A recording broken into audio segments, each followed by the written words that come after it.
Good evening and welcome to the Thursday, October 6th, 2022 Scarborough Board of Education meeting. Diane, can you call the attendance, please? Yes, Mrs. Giftis. Here. Mr. Kelleher. Here. Ms. Leong. Here. Mrs. Lindstrom. Here. Mr. Peony Huff. Here. Mrs. Turner. She's excused. Ms. Bertulia. Here. And Mr. Shumway. Here. Thank you. Could everybody please join me for the Pledge of Allegiance? Allegiance to the flag of the United States of America and to the republic for which it stands, one nation, under God, indivisible, with liberty and justice for all.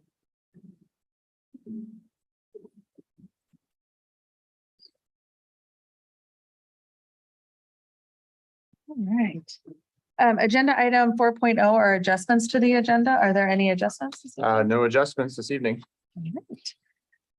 Agenda item 5.0 is public comment on agenda items. Is there anybody wishing to make public comment this evening? All right, seeing none, we will close public comment for the evening. Agenda item 6.0 is the superintendent's report. So I'll turn it over to Jeff. All right. Hold on. Okay, so first slide here is just again another plug for next Wednesday, where we're actually going to be hosting. There are going to be two different time periods for a 2-hour community forum related to the building project.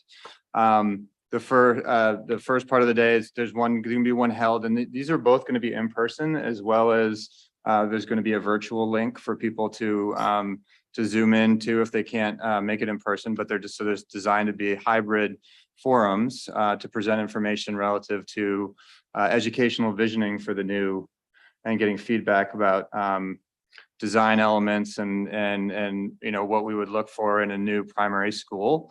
So we're encouraging, obviously, there will be school, district, and building leaders present and involved, as well as town leadership, BOE, town council, staff from any and all schools, and parents and community members encouraging to take part. And again, this is not like a sign up kind of thing. It's an open forum for all to get who are interested in learning more about the project, but then also contributing to the vision for a new building.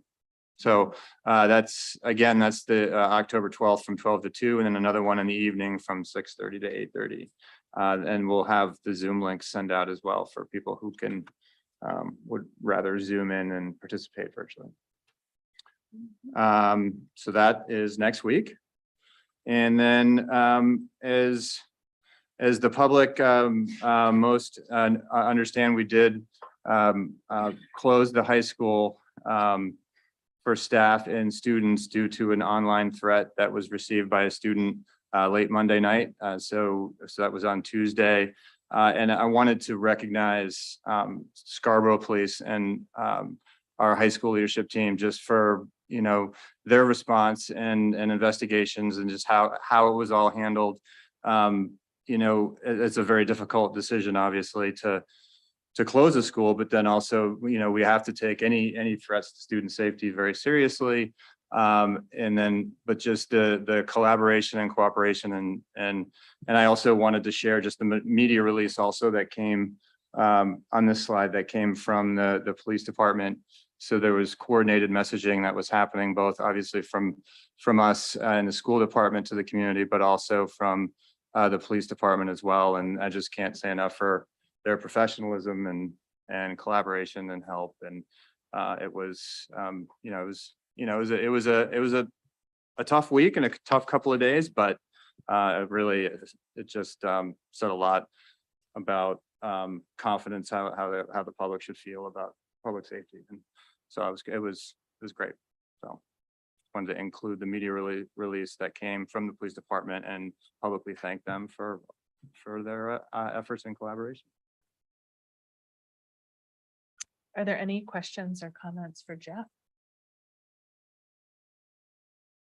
I just would like to reiterate what you're saying, and thanking the police and the the Scarborough leadership team, but also central office leadership team as well. This was really quite as you mentioned, quite a difficult week, and not only for in stressful week, not only for our teachers and our staffs, but our students and our families. I mean, this was a very difficult time, and just the support and for everybody that you showed, the support and the leadership and the dedication to getting this solved right away is really it was handled really wonderfully on all fronts. So thank you guys very, very much. I appreciate your level of communication Mm. to everybody. These are tough decisions to make on the spot, especially that hour. Yeah. But thank you guys very much, and to leadership and to the police department. All right. Agenda item 7.0 is the chair's report. I have a fairly brief report this week. Sorry, the next slide, I'm not sure. I accidentally left that blank one in there. The first thing I wanted to mention is that election season is upon us. So it's almost time for elections.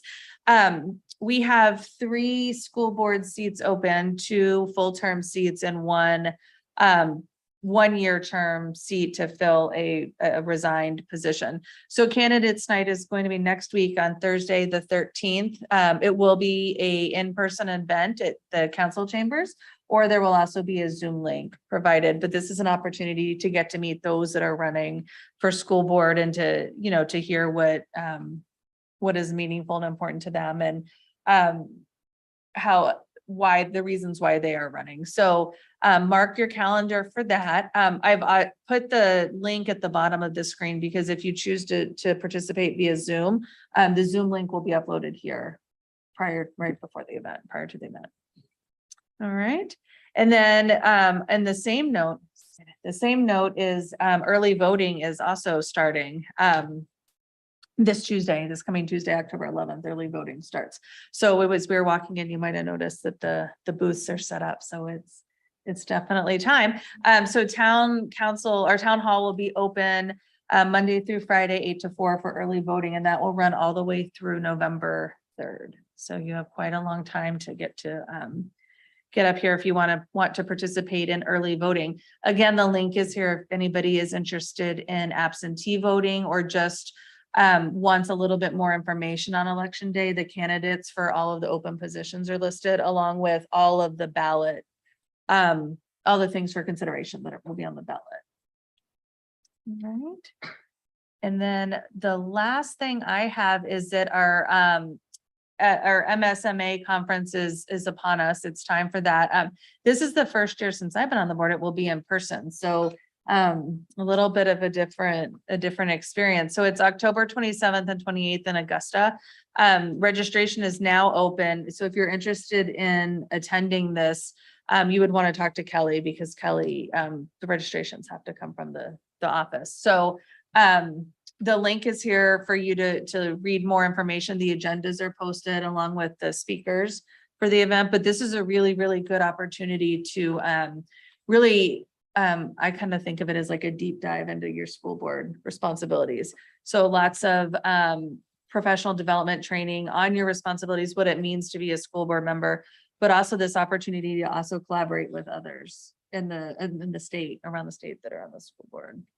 All right. So registration for that closes on the 19th. So if you are interested, please get in touch with Kelly.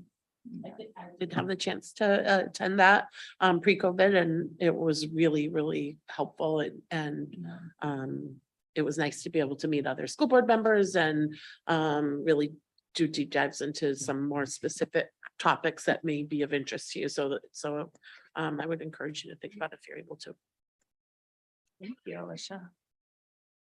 All right, and that is all I have for today. Are there any questions for me or comments for me? Do you know if any of the sessions are recorded for that? No, that's the short answer. I was hoping as well, but it seems to, yeah, it seems to be just a full in-person event this year. Okay, all right, thank you. A good question. All right. Agenda item 8.0 are committee reports. First, communications. All right, so we have received a number of nominations for the Spotlight Award, and we're excited to arrive at a decision, and we will be sending out notifications to those parties soon. And then presenting at the next meeting. And the next committee meeting will be on Tuesday, November 1st at 11:30 on Zoom. Thank you. Are there any questions for Jillian? Great, thank you. Next is finance. So I personally don't have any finance updates because you will be hearing a lot from our Director of Business and Finance, Kate Holt. So stay tuned for that towards the end of our slides here. And our next meeting though is next Thursday, October 13th at 4:30. Thank you. Long range planning, there was no updates tonight. All right, building. All right, so community forum number 3 will be on October 12th, and Jeff already mentioned this, so it's a little redundant. But there will be a workshop for the town council on November 16th. With the town council, I should say. Hopefully that everybody can get on board with the timeline and our actual progress in that during that workshop.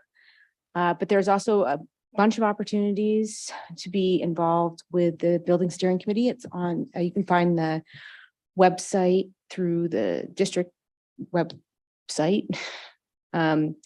And there's opportunities to hand out flyers at events and as well as be, potentially on some of the subcommittees. And then we have another educational visioning session on October 18th, and all 3 of those sessions will be on Zoom.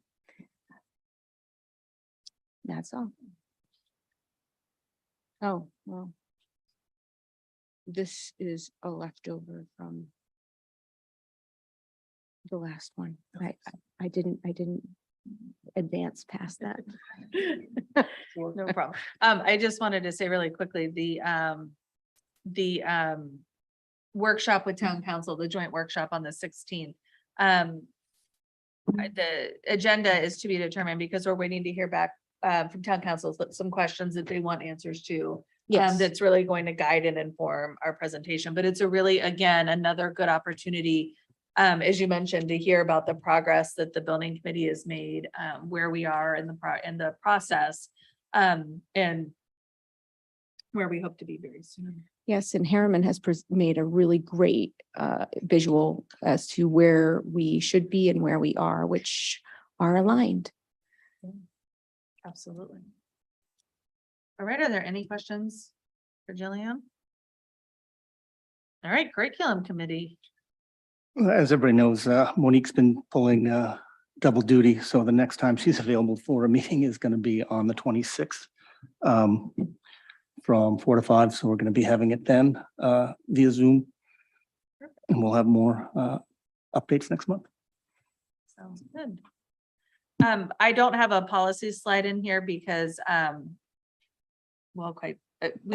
don't have a detailed list to give you, but I do just want to update the board.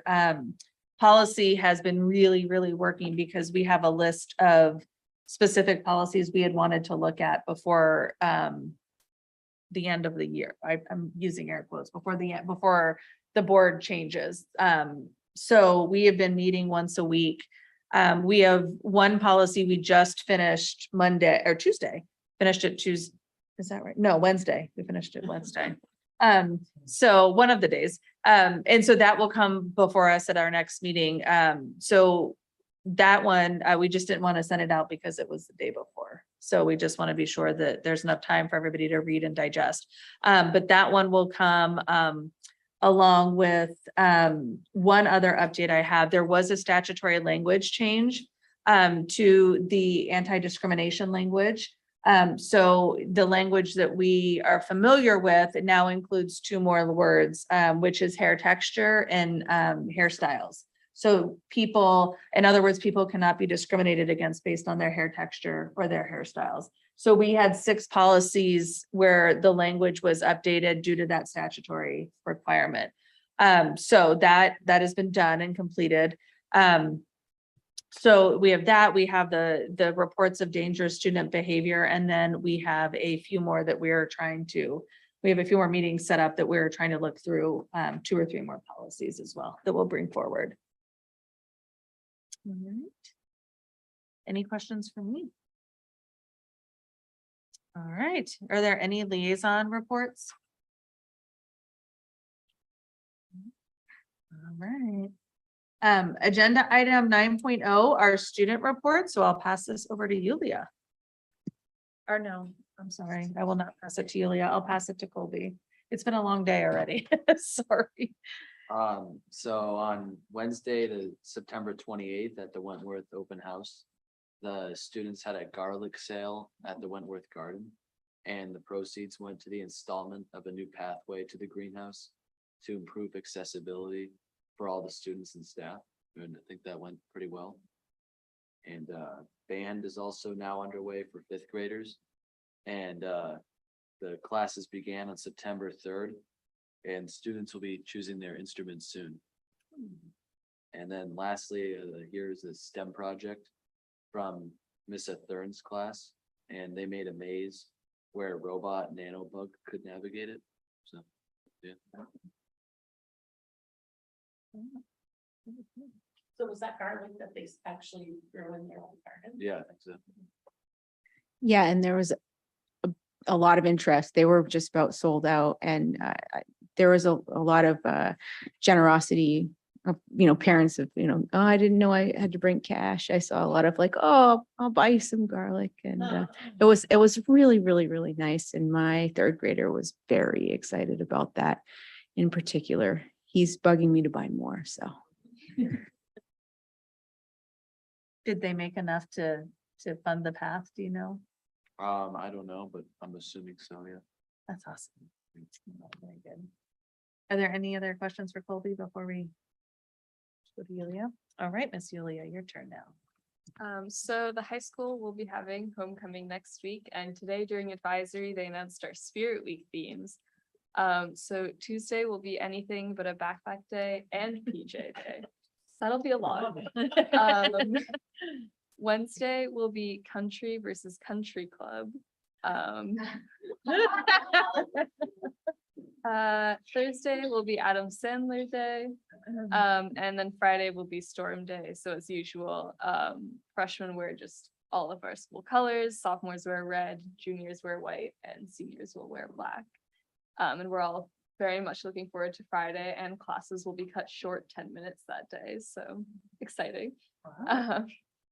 Also, clubs have just been starting up during the month of September. All of the posters and everything are up, and we will also be having a club fair during advisory next week. I think the 11th, but I could be wrong on the date. So students can really get a chance to learn more about the clubs and hopefully join some more. And the Little Shop of Horrors, which is the theater performance, is going to be performing November 4th through the 13th, and tickets are going on sale super soon. So that's something to look forward to. On the next slide, a lot of Scarborough students, I think 25, performed in a choir chorale thing called Carmina at Merrill, I think this weekend. And it was really cool. I had a lot of friends perform in it, and they said they got a whole like organ tour as a part of the experience, and they said it was really, really cool. We have a small clip from a parent that was there that filmed just a little bit of the singing.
So obviously that was That was really, very really exciting. cool. Yeah. And they had guest singers from 6 main high schools. It wasn't just Scarborough. They had Brunswick, Greeley, Katahdin, Presque Isle, Rangeley, and Scarborough. So it's a huge collaborative effort and looked really cool. Wow.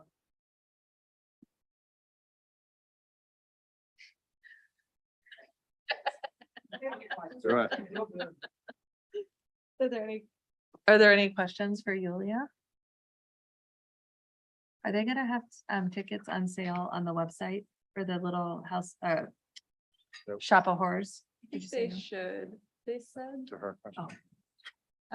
they said tickets will go on sale. Like, I think a week ago, they said tickets will go on sale sometime that week. So I think either they're already on sale or like they're just about to do this. Okay, perfect, thank you. All right, agenda item 10.0 is new business. I'm going to bundle agenda item 10.1, the meeting minutes of August 18th, 2022 workshop, the meeting minutes of August 18th, 2022 business meeting, and 10.3, the meeting minutes of September 1st, 2022. Do I have a motion to approve the minutes as presented? So moved. Second. All right, any discussion? All right, we can raise our hands tonight. So all in favor? Right. Passes unanimously. Thank you. Agenda item 10.4 are donations. So I will pass this to Jeff. All right, so the first two are from Steffi Cox at Project Grace. So we have, first one is a donation of middle school calculators, 20 calculators at $15 a piece for over $300 in value. Project Grace has previously provided calculators to the middle school, so the students who could not afford calculator of their own or had lost or forgotten to bring theirs to school could borrow one for the school year or for a test or classroom work. And then another donation from Project Grace for the high school, TI 84 series, $100 a piece advanced math calculators. Retail value is over $2,000. Project Grace, again, providing high schoolers calculators who could not afford or had lost or forgotten to bring theirs to school could borrow one for the school year or for test or classroom work. So those are the first two, one for the middle school and one for the high school. Thanks again to Steffi Cox, the executive director of Project Grace. Then we have, oh, sorry, did you want to Do you want to? just keep cruising? Sure. Yeah, Okay. and then we'll go through. Next one is from Blue Point. So the local business donation, very excited to share with you that a local business has made a donation in the amount of $620 to Blue Point.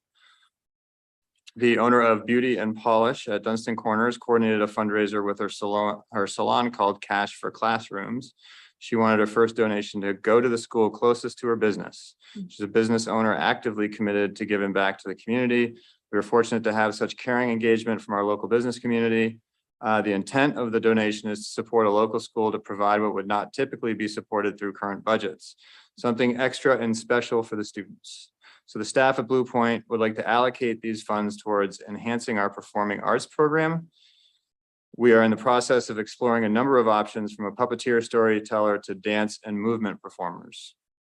The intent is to contract with an artist or group who would come to Blue Point and engage all students in a performing arts experience. And then finally, from Sue Ketch, principal of the high school. On Friday, I had the great pleasure of an alumni stopping by to visit. This person, who wants to remain anonymous, recently found out that when they were at SHS, their family was a recipient of the Mustache Fund, as they called it. A little background, going back some years, two staff members, Matt Townsend and Ryan Susi, got our faculty behind Movember. Mustaches were grown, competition ensued, a lot of fun occurred, and money was raised. So each year for the duration of this annual tradition, there was a student or a family that stood out as being the right fit for a little financial support as a finish to the fundraising event. This student and the family were one of those recipients. The student is currently working to finish their master's degree and doing well. They inquired about paying it forward. We had a nice talk, and before they left, they handed me a bank envelope with $1,000 in it. They asked that we hold on to the money and use it to help someone when it feels right. They asked me to manage this task, and they said they hope to be able to do it again. This former student does not know how much money they received. The parents never told them, but they want to pay it forward. Just amazing. We have wonderful students and alumni and very caring and giving staff members. We are blessed. This is one fine example. Please accept this generous donation that will remain in the high school activity account until we find the right need. That's pretty amazing. That's pretty amazing. Yeah. All right. Do I have a motion to approve the Project Grace Scarborough Middle School donation as presented? So moved. Second. Any discussion? All right, all in favor? Perfect, it passes unanimously. Thank you. Do I have a motion to approve the Project Grace Scarborough High School donation as So- presented? So moved. Second. All right, any discussion? All right, all in favor? Perfect, thank you so much. Passes unanimously. Do I have a motion to approve the Blue Point School donation So as moved. presented? Second. Any discussion? All in favor? Perfect, it passes unanimously. Do I have a motion to approve the high school alumni donation as presented? So moved. Second. Any discussion? All right, all in favor? Perfect, it passes I unanimously. got one more. Yeah, one more, the Special Olympics. All right, Scarborough High School. Dear Mike Legage, Special Olympics Maine Incorporated is pleased to provide unified schools funding to Scarborough High School. The amount of this contract is $2,500 to support the 2022-2023 Unified Champion School Project as outlined in Scarborough High School's approved application. Project funding period is for the 2022-2023 Unified Champion School season. Please carefully review the agreement emailed to you and DocuSign where indicated. Upon receipt of the signed agreement, some will forward the agreed upon amount of $2,500. Congratulations on receiving this funding. Your participation in Unified Champion Schools is vital to the achievement of our strategic goals for the Special Olympics movement. Do I have a motion to approve the Special Olympics Maine Unified School Funding Grant? So moved. So moved. Oh, second. Any discussion? So, what sport is that? So it's gonna be a unified volleyball team? Yeah, That's great. yeah, That's that's so- fantastic. It's so much fun to watch those games for so many reasons, and so it's great that it's expanding. I'm happy to hear. Yeah, I think it's great that it's expanding as well. We have the middle school team now too. Yeah. All right, all in favor? You can vote too. All right, that was unanimous. So thank you to all of the generous donations, businesses and individuals. That's an incredible batch of stories there. So thank you. All right, agenda item 10.5 are appointments. 10.5.1 are the middle school fall coaches. Do I have a motion to approve the middle school fall coaches as presented? So moved. Second. Do you want to read them? Okay. Is there any discussion about the coaches or as presented? All right, all in favor? All right, it is unanimous. Thank you and congratulations. Agenda item 10.6 is the FY22 year-end financial report. So I will turn this over to Kate Bolton.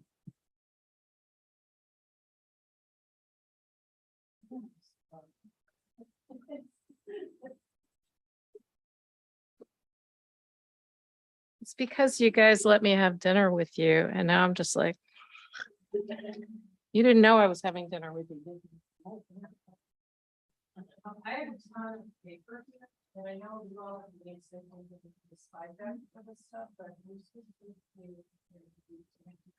anyone wants anything on paper to put through. Did you guys see this, the attachments? I think the financial reports and stuff. I'm sure this is gonna be really fascinating and important too, so So just hang there. It's all good, right? It's really funny because every year you guys invite me to do this, or I invite myself to do this report. And every year it seems like I get to do it at the end of a really long day for you. And so when I saw the agenda for tonight, I was like, oh, it's a really short agenda. Everything's going to be great. Everybody will be all perky. And then I found out you were having a 3-hour workshop beforehand. Like, okay, well, that's good. We'll do it anyway. So Diane, you're the clicker, is that right? Okay, so let's flip a page here.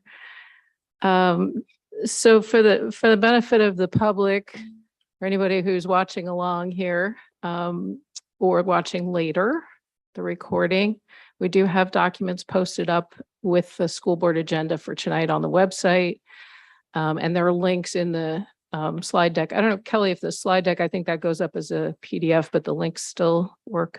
Yeah, so lots of ways to get the information. We also have quarterly financial reports, and pretty much everything that we want people to know is posted permanently on our website under the Finance Committee section of the school board page.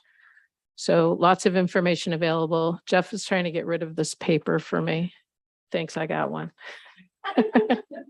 Give me some more. Oh my goodness, thank you so much.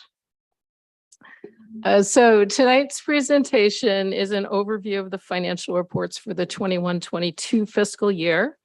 Before I start, I'll explain that means the accounting period between July 1st, 2021 to July 30th, 2022. And it seems like in my job, I'm always either looking forward at the next budget year, or I'm looking backwards to analyze what happened the year past.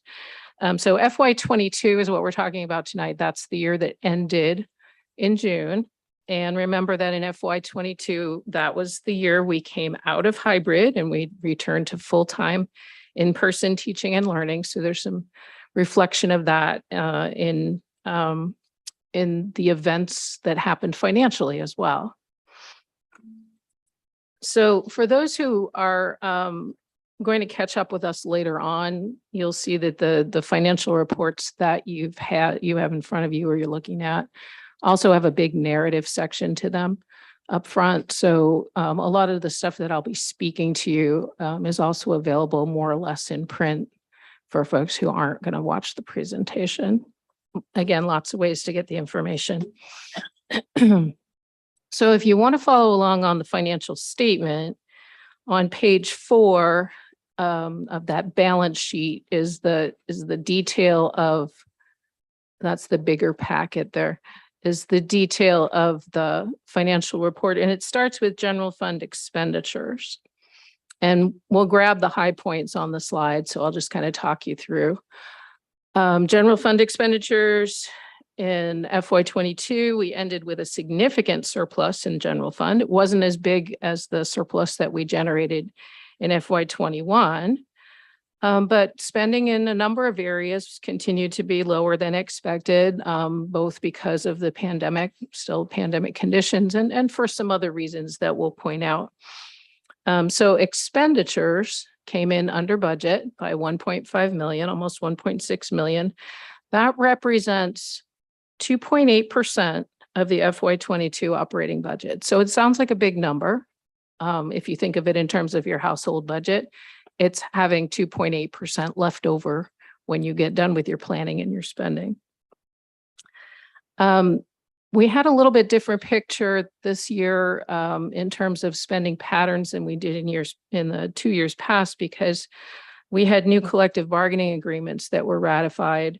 Bus drivers, custodians, and food service specialists all had new contracts come into play in FY22. And there were some significant higher wages in those contracts, which was awesome because we were really hoping to be a little more competitive.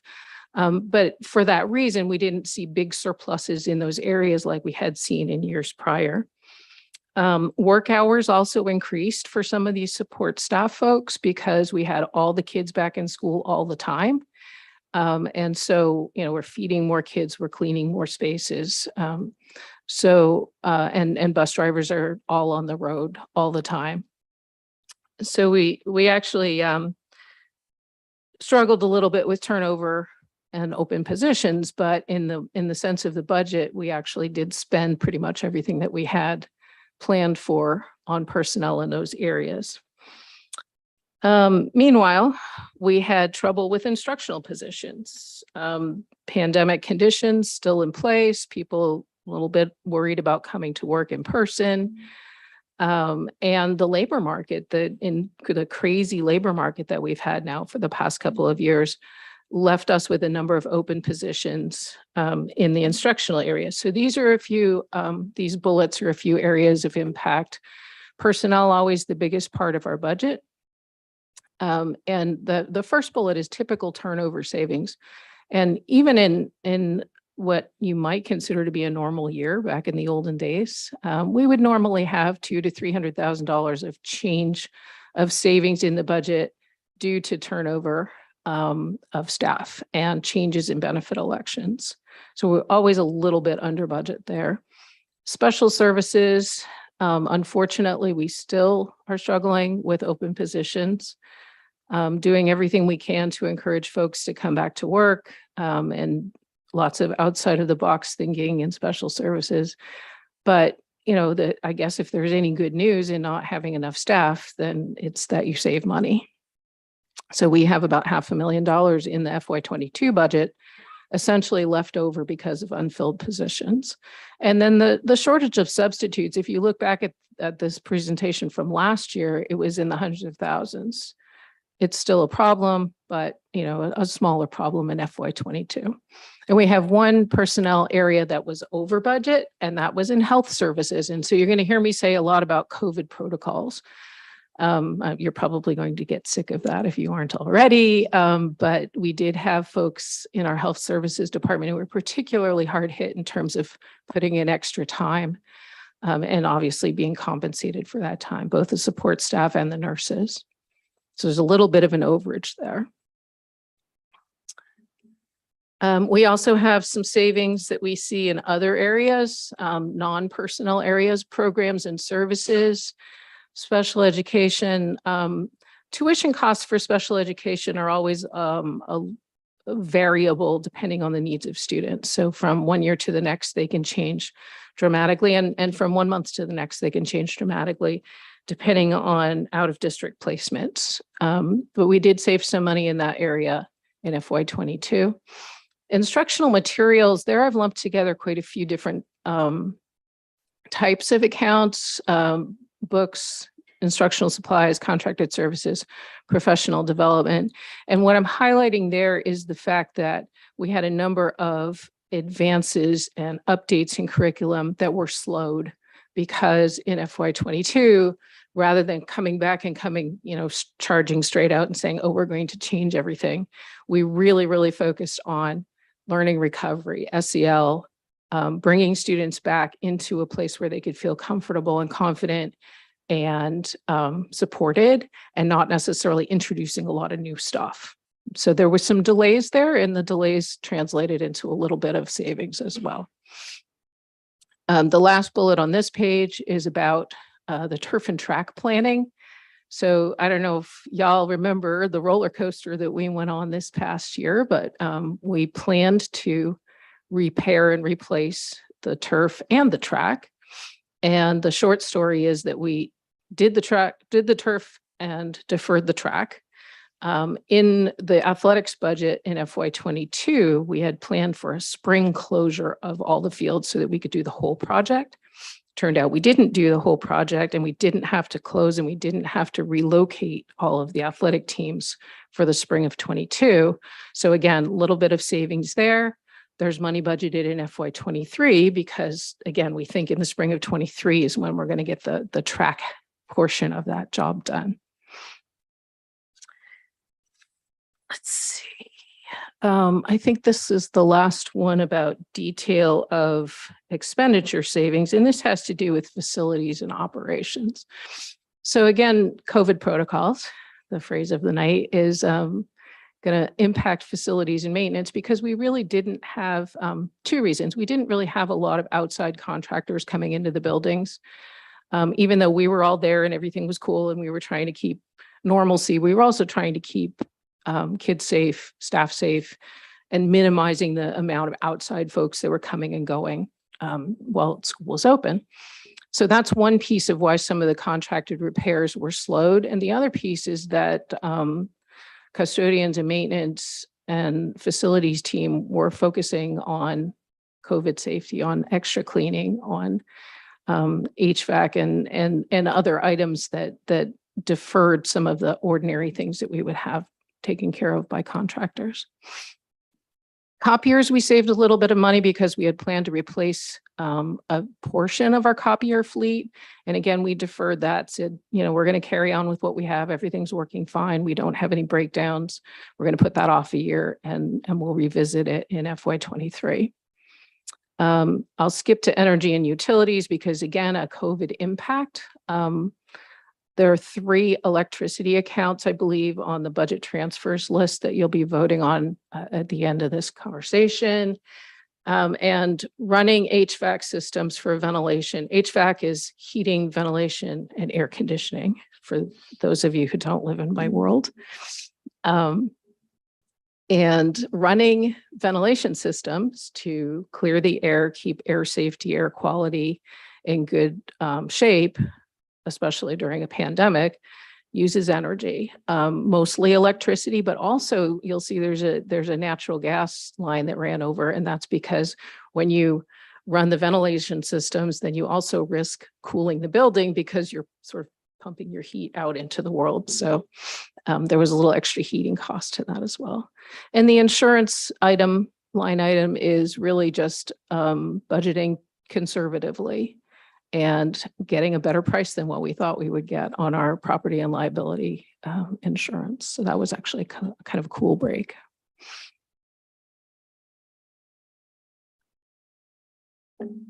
So the school board has the pleasure of voting under policy DBJ to transfer funds for any individual account in our budget that's overspent by $10,000 or more. So that's what that fancy Easter egg color sheet is that you guys have. It shows the accounts that are overspent by $10,000 or more. And then that's in sort of a pinkish color is the deficit. And then the green color is accounts where we have a surplus. And so we're going to take the funds where we have a surplus and we're going to transfer them over to the accounts where we have a deficit. And it's a pretty small list considering that there are almost 700 accounts in our general fund operating budget.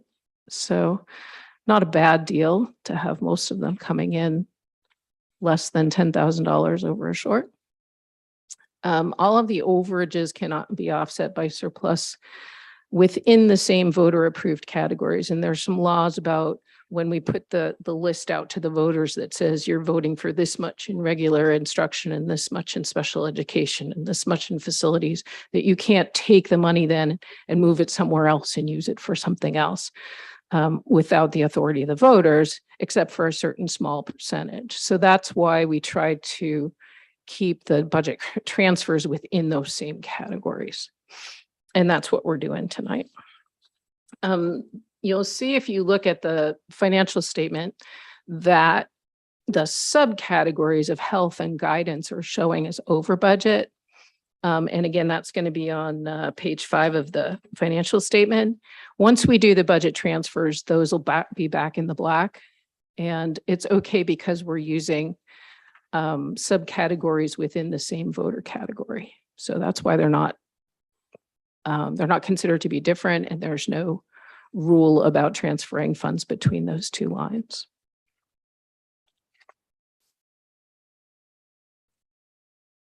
Next, we'll talk about revenue a little bit. Big story in revenue in FY22 was that the state decided to increase general purpose aid for schools. The governor proposed and the legislature approved a really sizable increase to what they call GPA, general purpose aid or state subsidy. We received word that this was going to happen just as we were getting ready to vote on our FY22 budget. So it was in May of 21. And we received word from the state that we were likely to get a large appropriation of funds, but it wasn't approved yet. It hadn't been through the legislature.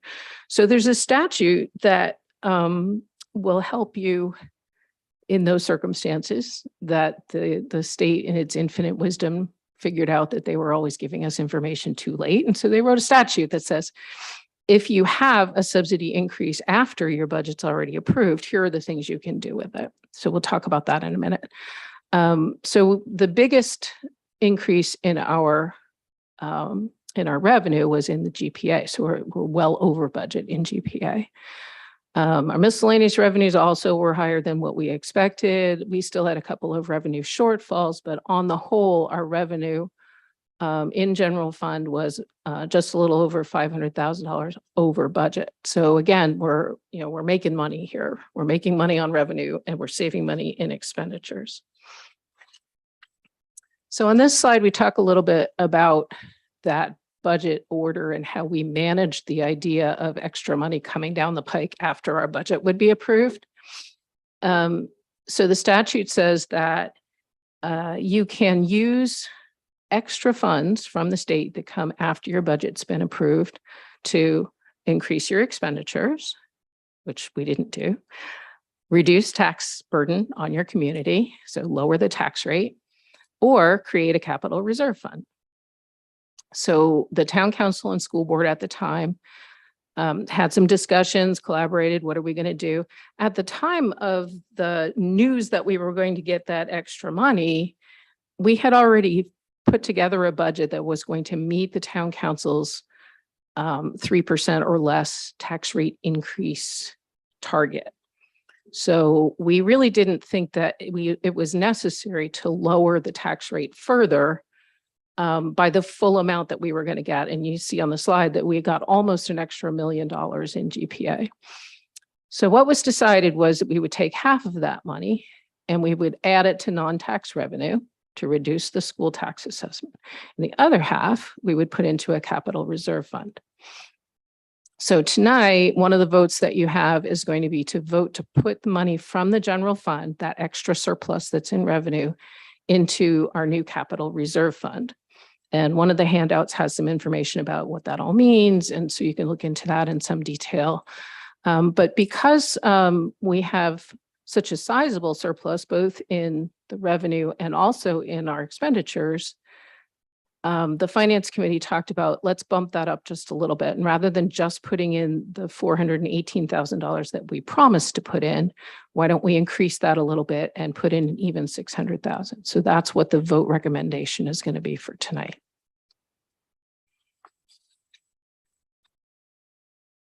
This slide is basically the center of page 5. It shows the big picture transition from the beginning to the end of the fiscal year in the general fund. And I keep saying general fund, that's the operating budget. It's the biggest piece of the budget. It's the part that the voters vote on, K-12 education. At the top of the chart is the start of the fiscal year. So that's looking back at the end of FY21. It's the amount that was generated in FY21 and the amount that FY21, and then used for the budget, and then what was available. Sort of undesignated means we haven't planned it for any specific purpose. And in most cases, undesignated fund balance is used as revenue in an ensuing budget year. Then the middle of the chart shows you what happened in FY22. And we've just seen this. This is the money that we saved on expenditures, the extra money that we got in revenue.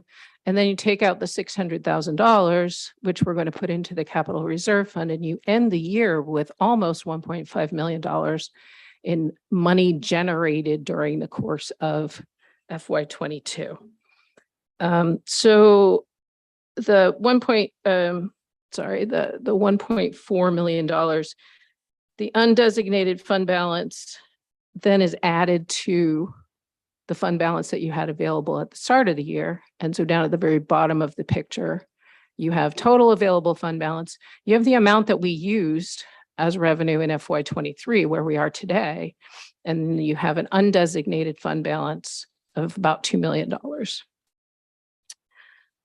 That's about 3.6% of the general fund operating budget. And using undesignated fund balance, it's been a really critical strategic tool for us for many years. We've always had a little bit of fund balance as revenue to offset, the non-tax revenues to offset the ask for taxes of the town. But it's gone up quite a bit because of the pandemic and because of the influx of federal funds and the reduction in spending that we've had during the past few years. So in FY20, we only used $350,000 of fund balance. And then in FY21, it was $750,000. In FY22, it was $1 million. This year, it's $1.5 million. So at some point, we're going to start reverting back to not using massive amounts of fund balance because we're not going to be generating massive amounts of fund balance. I don't see that we will. It's not likely. So having $2 million in the bank at the end of FY22 is a really beautiful place to be, because if we don't have that and we go to build FY24's budget, we're going to have a hole, because remember, there's a $1.5 million baseline in there. So I'd like to be able to step that down a little bit and not use massive amounts of fund balance every year, but I wouldn't want to do it all at once. And so having this sizable fund balance at the end of FY22 allows us to get there more gradually, to step it down without really, whacking the taxpayers of Scarborough as our costs increase. So then if you start in the middle of page 5 of the financial statement, you get in the smaller school funds, and those are the ones here: adult ed, school nutrition, federal restricted funds, grants and trusts, and capital improvement projects. So we start with adult education, and as with the rest of us, most of our adult ed programs came back to in-person classes in FY22, which was great, especially for the workforce and ELL folks. So much easier for them to get instruction in person and to learn the hands-on skills that they needed.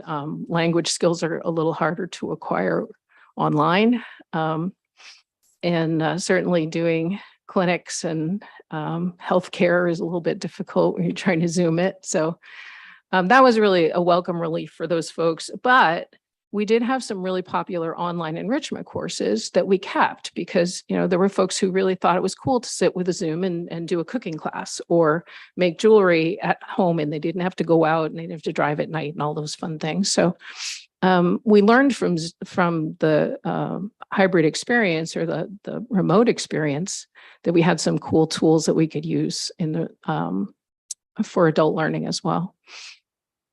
In this fund, we had a little bit of turnover, and we had some savings in expenditures. We also slowly increased our programming. So we have some savings in expenditures. We also had some reduced tuition, but we had some significant subsidy revenues and some grant revenues that made up for that. And so the year-end fund balance in adult ed is $35,000, which is great, because again, we can use that to offset tax impacts in coming years. And there's not a lot of tax dollars going to adult education. It's usually something under $100,000, between 50 and 100, but it's still, it's a good place to have internal support and have strength within the fund itself. School nutrition, what a great story. School nutrition came back to in-person learning too. And the USDA, the Fed said, we're going to keep doing this thing where we're going to let all kids eat for free. Free meals, meaning breakfast and lunch for all students. So excited about that, because there are so many reasons why we need to feed our kids without making a big deal about whether they're paying for it or not. I could talk for an hour about that. As a result, sorry, I won't. No.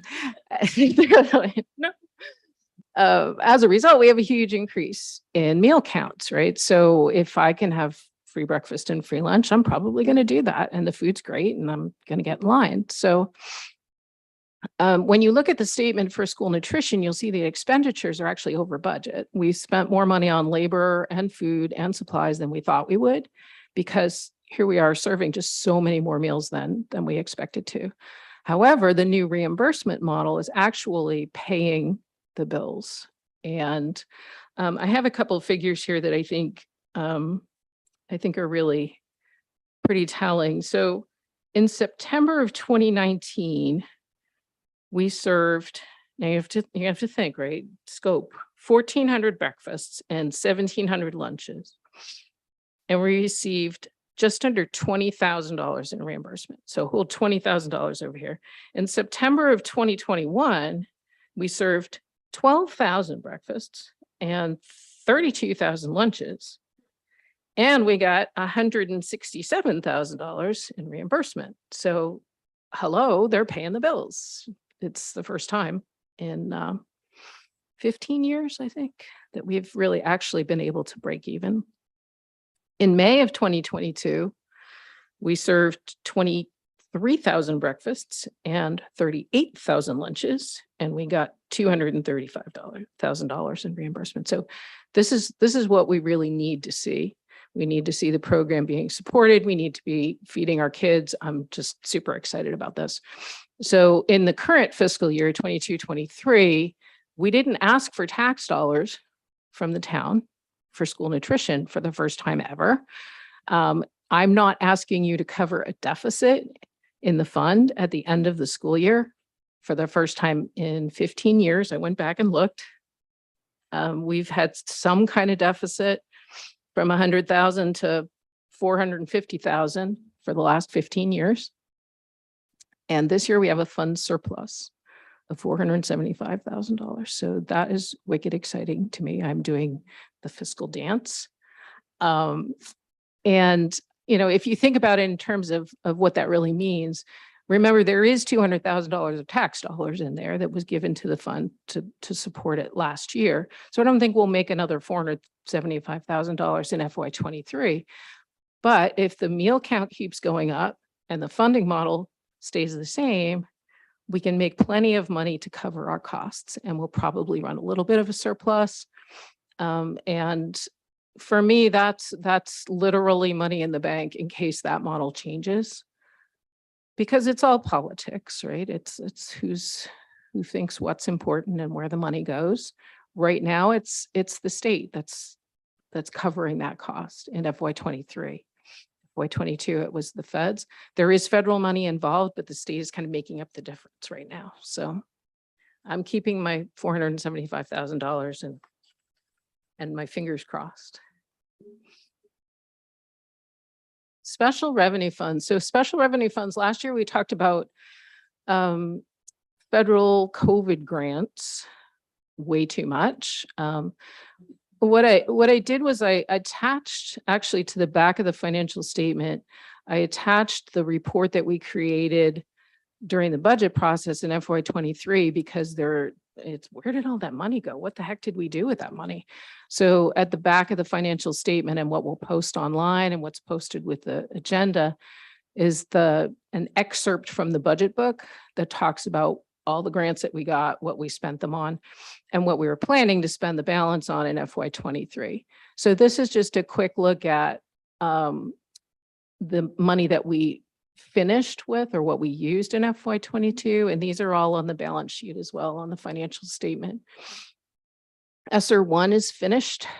All the acronyms, right? So we had CARES Act, and so it was CRF last year, and now it's ESSER. I couldn't begin to tell you what they stand for. ESSER 1 was a small grant that we spent over 2 years. ESSER 2, we spent on teaching staff, extra teachers to keep class sizes low. ESSER 3 had a lot of items that we had in the grant application, and those are outlined in that handout. But in FY22, we used most of the money for summer programs. We had summer academies in the summer of 21 and 22. and supplemental staff as well. So additional teachers to help support our kids, make smaller class sizes. Then I've also thrown in Arp Local Entitlement. Local Entitlement is a grant that we have for special services that we've had forever and ever. It's a federal grant that comes every year, but they took a little piece of the COVID money and set it aside for special services specifically, so that you can only spend it on the things that you would spend a special services grant on. So we've been applying that grant to extra supports for kids that have special ed needs as well. And on that same, it's on page 6 of the financial statement. On that same page, you see the regular grants. Also on that page at the bottom is sort of the local grants, and sort of holding accounts for various simple purposes that are specific to Scarborough. There is a couple of things on there. The tech maintenance fund we used up for device replacement in FY22. And I think y'all know that we started collecting laptop fees again this year at a low level all across all the schools. And so we're going to try to start to build that fund back up again, because we stopped collecting, and now we're going to rebuild a little bit so that we have some more funds to use for replacement devices. And then the other one that I wanted to point out is that the school nutrition special fund has a deficit at the end of the year, but it's a multi-year fund, and we got a $10,000 grant from Full Plates, Full Potential, which is another organization that's working with with school nutrition programs across the state. We got a $10,000 grant just after the year closed. So they're back in the black, and they're still doing backpack program, and they're still getting donations of, food and help and support and checks. And it's fantastic. So backpack program is still alive and well. Capital improvements. This is page 7 of the financial statement. And most of the CIP accounts that you see on there are multi-year accounts. They're ongoing areas. They're going to look familiar to you, like roofs and building envelopes and buses and things like that. We did still limit access to buildings a little bit, as I said earlier, in terms of, some of the bigger projects, like we didn't go through and paint the walls like we would normally do. And, just some things were scaled back. But we got our 3 new buses. We get 3 buses per year to keep 30 buses in our fleet and a 10-year cycle. We did some important roof repairs and restoration. We have sort of we have an inspection system that we do every year, but we also have sort of a replacement cycle for roofs as well, where we know what the natural life of a roof is going to be. And then we methodically go through the district and say, oh, it's your turn, it's your spot. This is what's going to get fixed this year. Worn out furnishings. We did some replacement of chairs, desks, tables, that kind of stuff. HVAC updates at middle school, keep going. That's a big project. I couldn't tell you how many heat pumps there are. That's one of Todd's favorite numbers, but it's in like the 400, right? Okay, 123 heat pumps. I should be able to remember that. Okay, next time. 2 really big fun things that happened, great things that happened, were that the high school STEM lab, which has been sort of a vision for a really long time, was finally started. You guys been to the STEM lab yet? Yeah, is it cool? Good, okay. That's all I need to know. We converted some space, for those who haven't been in the loop. We converted some space that was facilities and maintenance area, and moved those guys into a different space, and then turned it into a dedicated STEM lab, instead of having our poor STEM teachers wandering around with carts and looking for places to put Legos. And so that happened in FY22, and we finished it up just as this school year started, and that space is available. And the other big, fun, great thing that we did was we did get the turf field replaced. That kicked off in FY22, so you'll see a little bit of spending, and then the rest of it, actually, we just paid the last payment on the turf itself. And we're going to be getting together and talking about what's next for that space, because we still have the track to address. But those are some bright spots. And I think that's pretty much what I have to share. Again, lots of written materials. If you have questions as you're going through that stuff, I'd be more than happy to answer them, but I also am standing here right now with great anticipation of any questions you might have. Thank you so much for that, Kate. Are there any questions for Kate?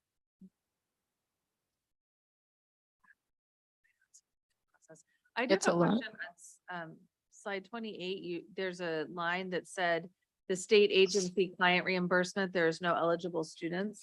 Gotcha. Yeah. Yeah. I didn't call that out. So state agency clients, that's actually a label for students whose school costs are paid for by the state. And, you know, those students might live in a group home, they might have a guardian that is actually the state, sponsored by the state. So depending on the student and what their services are and what they need, we would bill those services directly to the state and get reimbursed for them. And we generally budget a little bit of money. You know, we're going to get some revenue from that on the assumption that some of our kids will qualify. Some years we get all the money or more, and some years we get nothing. And usually it's somewhere in between. This year we didn't have any billing at all because there were no children whose services qualified for that billing.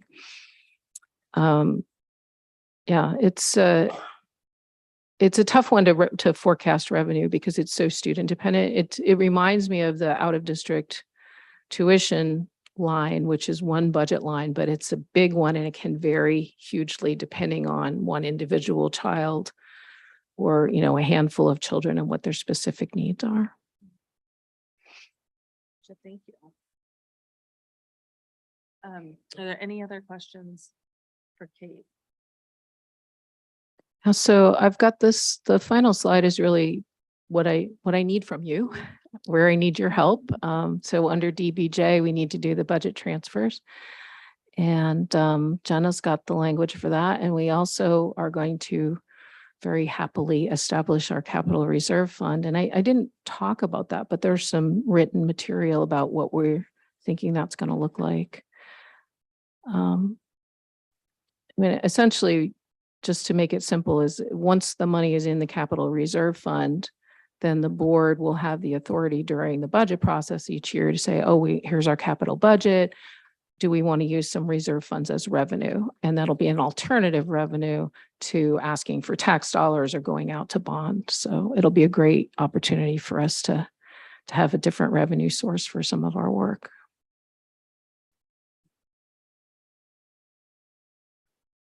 I just have one more question. I'm not even sure if you have this final answer, but do you know what the final price tag on the turf was? What it was, where it landed? No, I don't actually. But I do want to bring that to Finance Committee at our next meeting and see where we're at. We're actually trying to pull the in-house team together to say, okay, now what? But we're also still cognizant that the building committee is doing its work and that was the reason we stepped back a little bit. So I want to be careful about, you know, overstepping where decisions haven't quite been made yet. But that'll definitely be a topic we'll talk about at finance, I think. Like where did we land? What have we got? And then what's the next step? Thank you. All right, if there are no other questions, we are going to bundle the two motions that you see under 10.6, which is the FY22 year-end financial report. So Jenna's going to read them to us. 10.6.1 is a motion to approve fund transfers for accounts which were overspent by more than $10,000. And 10.6.2 is a motion to approve a fund transfer from general fund to capital reserve fund. So I will turn it over to Jenna for her spectacular readings. First, thanks, Kate, for doing all of that. Appreciate it. So the first is to move approval to authorize budget transfers for accounts overspent by more than $10,000 as presented to the school board by the business office. And the second is move approval to transfer year-end fund balance to the new school capital reserve fund. Funds allocated are $488,512 in state subsidy revenues as approved by the school board and town council in May of 2021. And $111,488,000 of additional general fund surplus created in FY '22 for a total transfer of $600,000. The school capital reserve fund will be used as revenue for future capital projects as determined by the board through the annual budget process. Surplus funds at year end in future fiscal years may be added to the school capital reserve fund by vote of the board. Second. Is there any discussion? All right, all in favor to approve the motion 10.6.1 and 10.6.2 as presented? All right, passes unanimously. Thank you. Thank you so Thank much, you. Kate. You're welcome. Thank you for staying away.